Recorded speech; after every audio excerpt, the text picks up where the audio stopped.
Hello, my name is Morten Bove and I'm the founder and CEO of WOHN. WOHN is a super hack. We 3D print affordable tiny homes of upcycled waste plastic. We dial in on the global crisis of affordable housing, waste plastic and the huge carbon footprint of the construction industry.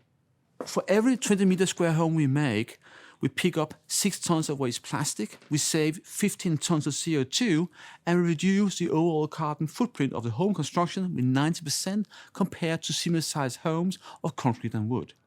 So, enter WOHN, deploy a super hack, 3D print the homes the world needs of the wasted plastic now a resource, and in the process, kick out concrete and steel from the housing equation. The global affordable housing demand translates into an $800 billion market, which affects 2 billion people, which globally has inadequate housing. We can change that, thanks to the WOHN 3D printed super hack.